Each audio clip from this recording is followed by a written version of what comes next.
Welcome to Peter Reacts with Peter Boghossian. I'm going to react to some clips. Today, I want to talk about Christianity and cultural Christianity and some of the mistakes that have arisen around understanding this phenomenon. The first clip we're going to look at is one with Richard Dawkins and Piers Morgan. I am a cultural Christian who is against Christianity. That's nothing contradictory about that. I'm a cultural Christian in the sense that I know the Bible, I know hymns, I know carols, I like churches, I like cathedrals, I like cathedral choirs, I've sung in that kind of choir. So I am a cultural Christian, but I'm against Christianity, that I'm against the belief system of Christianity, I'm against many other aspects of Christianity. There's nothing contradictory about that, nor is there anything new about my saying I'm a cultural Christian. I've always said I'm a cultural Christian. Isn't it a bit hypocritical, though, to be, reading the Bible, singing hymns, going along with everything that Christianity represents, but saying you're not a Christian? You don't believe in anything that actually is the tenet behind it. I'm not going along with it. I'm just saying that a cathedral is a beautiful building. The B minor mass is a beautiful piece of music. Stained glass window speaking can as be a Christian, beautiful I mean, look, you like my churches, my cathedrals, the Bible. You like all this, and at the same time, you've said on the record, mock them, ridicule them. You said at the Reason rally in Washington, ridicule them in public. I ridicule their beliefs. Yes, I'm going to. Yeah. Okay. So let's talk about this. There's considerable misunderstanding about what it means. I was born in the West. I was born in Massachusetts in 1966. We participate in communities of belief. What Dawkins, myself, and others are objecting to primarily are the metaphysical beliefs of Christians, are the metaphysical beliefs of any religion for that matter, whether the Dalai Lama actually reincarnates throughout bodies and time, whether the Archangel Gabriel bestowed revelations upon the Muslim prophet Muhammad and whether he flew to heaven on a winged horse, or whether for the Native Americans there are happy hunting grounds after one dies. So these are not cultural beliefs, but these are beliefs about metaphysics, about what's outside of physics. They're beliefs about the underlying structure of reality in some cases. So our opposition is not, you can participate in the trappings of Islam or the trappings of Christianity or what have you. You can fast for Ramadan, or you can give up something for Lent, just as a practice. So I don't understand if Piers Morgan is just pushing back to push back, or if he genuinely doesn't understand the point, which is rather simple. Okay, so let's take a look at another clip. One of the tragic things about life is that it ends. How often do you think about your death? Are you afraid of it? I have a friend who's very, very successful, and he's in his 80s, mid-80s, and he asked me that exact same question. I turned it around. I said, well, what about you? He said, I think about it every minute of every day. And then a week later, he called me to tell me something, and he starts off the conversation by going, tick, tock, tick, tock. Yeah. This is a dark person, in a sense, but it is what it is. I mean, if you're religious, you have, I think, a better feeling toward it. You're supposed to go to heaven, ideally not hell, but you're supposed to go to heaven if you're good. I think our country's missing a lot of religion. I think it really was a much better place with religion. It was almost a guide, to a certain extent it was a guide. You want to be good to people. Without religion, there are no guardrails.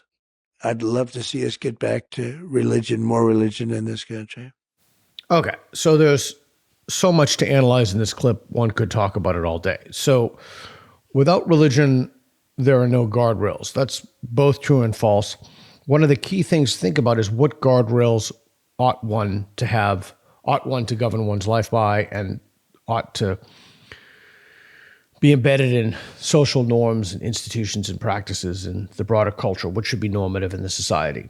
So religion, in that sense, as I wrote in my first book, it doesn't necessarily come with universal trappings. In fact, it usually does not come with universal trappings. In other words, not all people participate in the same structure of belief. Not all people have the same, for example, not eating pork. Eating pork is explicitly forbidden in the Quran.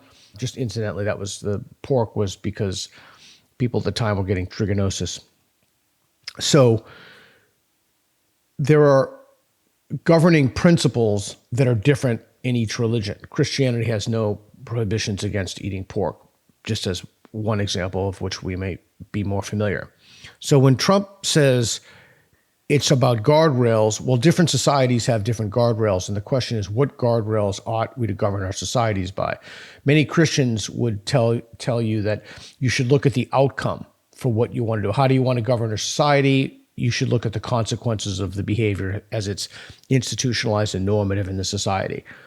There's probably something to that, but what's more important, at least in my mind, and I could certainly be open to this objection, it's an old objection, is what's true. You want to have beliefs that are true, and you want to base those in the best available evidence. So that, again, that gets back to metaphysics and Christianity and other religions. There's simply no evidence for these extraordinary claims. This is one of the things I learned from the atheist movement. Many religious folks will claim, many true believers will claim there is evidence, but it's that they have different thresholds for evidence. So the atheists, for example, most atheists won't consider personal testimonies to be evidence.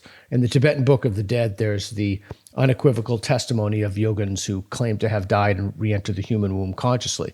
But those testimonials are evidence for some people, but they're not evidence for other people. So when Trump says we want to be more religious, my objection to that is, what does he mean? Does he mean just the rules and norms that govern the society? Does he mean we ought to be kinder to people because that's encoded in certain religions? And then you get to what happens after you die. I don't think anything happens to you after you die, but I'm certainly open to evidence to the contrary. So I think that we see this more and more, and we're starting to see this with the substitution hypothesis. So let's take a look at the next clip that Helen Pluckrose talks about the idea that as one religion fades, another comes in.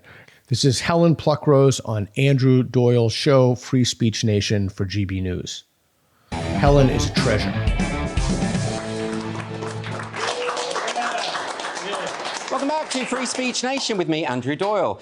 Debates surrounding the role of religion in society and community have been reignited by the rise of wokeism. Some have argued that the decline in religious practices and worship has fueled or exacerbated this rise of wokeism, a belief system which provides individuals with a set of ideas they can invest in other words, a different kind of religion. Now, author and cultural writer Helen Pluckrose counters that view in a recent article that she wrote, and she's here to discuss it. Helen, welcome to the show. Hello, Andrew.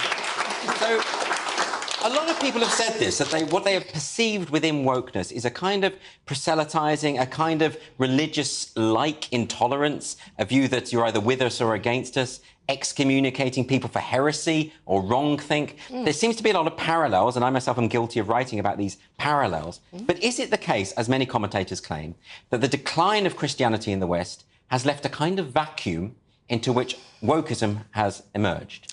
No, I don't think that this is how ideas work in a society. I don't think that the way that the people have been speaking as though we have a God-shaped hole or nature abhors a vacuum. There are always a number of ideas in society. There are always people who are inclined to be zealous. The majority of people are inclined not to be zealous. We've seen a decline of religion over the last century. Now, the argument I'm specifically taking issue with is the one that's mostly coming out of the US. And it is saying that it is the decline of religion in the US, which is correlating with the rise of wokeness. And I have written a number of times to ask Americans to look outside their own borders for this, because if the decline of religion specifically caused something like wokeness, the last place we would expect to see it would be in the United States. I mean, that's a very interesting point, isn't it? That, America and evangelical Christianity in particular is booming over there. And yet, as you say, a lot of these theories seem to emerge, particularly from higher education over there. So you see that as a sort of... the two cannot coexist. It cannot be the case. I mean, it's certainly it's unlikely that somebody who is very devoutly Orthodox Christian would also be woke, but there are an awful lot of Christians in who are woke. I've been people that have reached out to me for support with wokeism in their churches, particularly Baptist, Evangelical, Protestant, not so much in Catholic churches. Yes. So I think things are really just much more messy than this. If, as I think that the underlying argument goes that humans have certain social and psychological needs that can only be filled by a big grand narrative, a transcendental experience, a community. And so when religion dies or declines, then something else with all those elements must rush into that. Okay, so let's unpack this. And just in full disclosure, Helen is a very close personal friend of mine, obviously, as is Andrew, who's a guest of the show.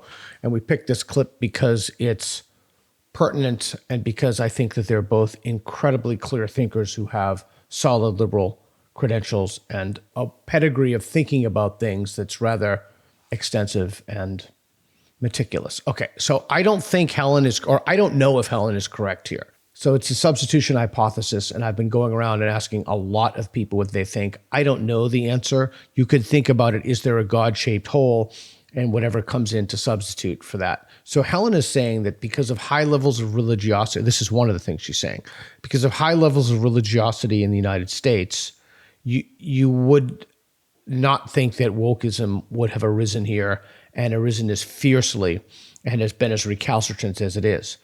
But it has.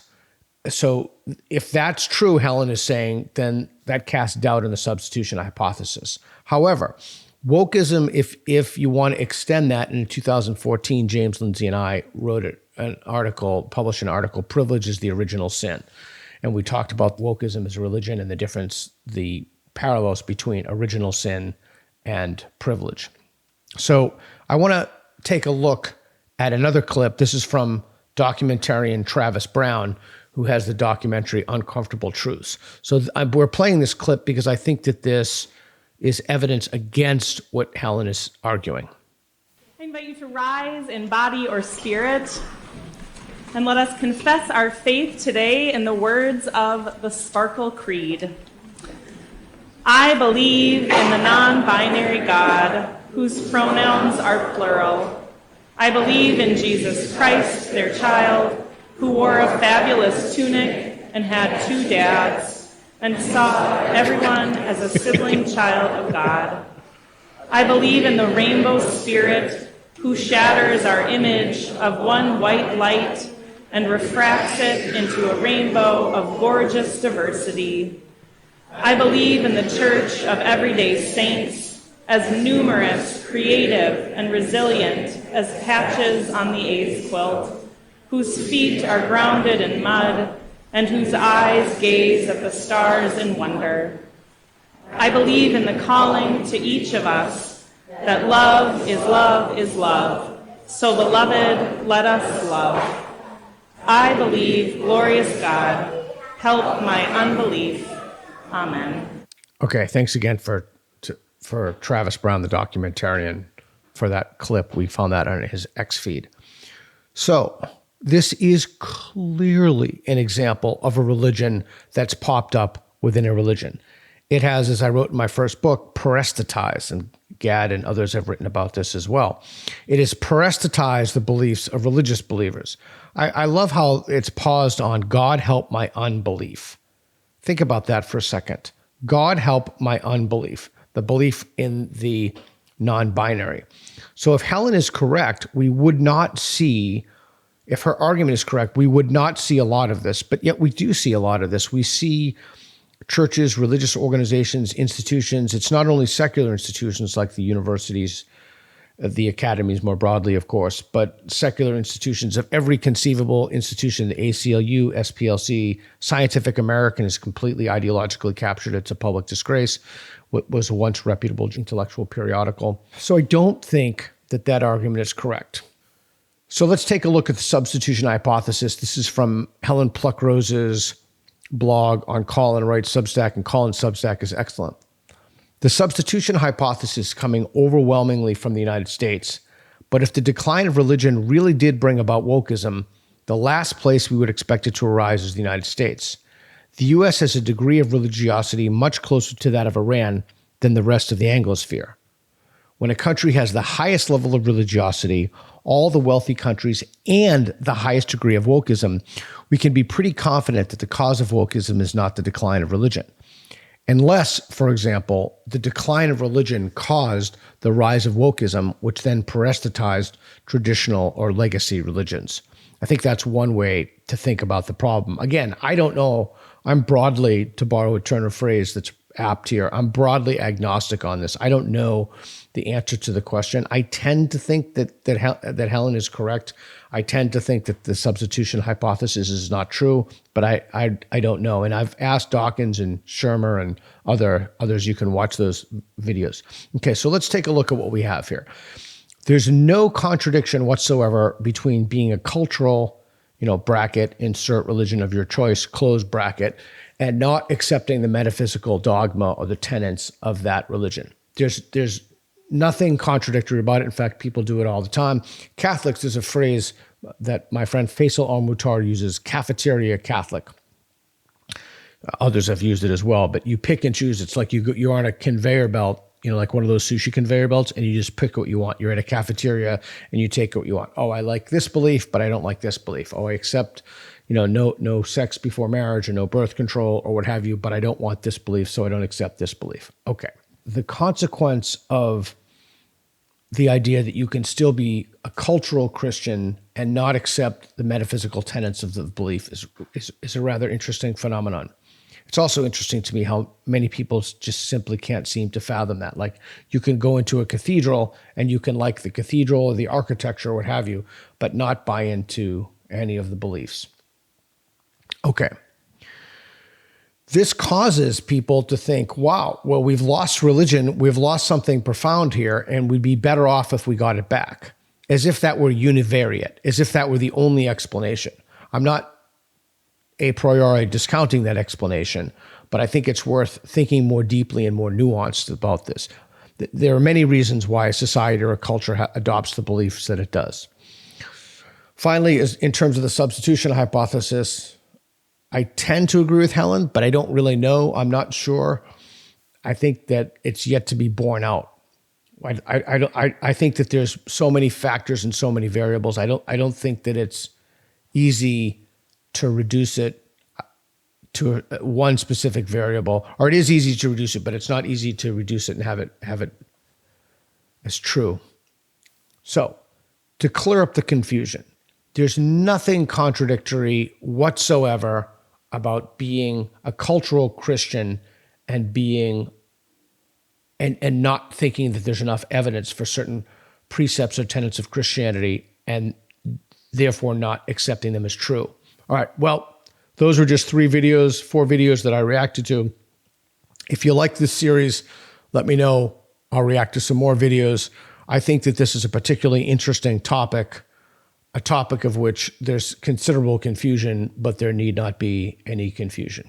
Thanks for watching. Be sure to subscribe and hit the notification bell. This falls under the umbrella of my nonprofit, National Progress Alliance. Your generous donations keep us going and help fuel content like this. We truly appreciate your support. Thanks again, and we'll see you in the next one.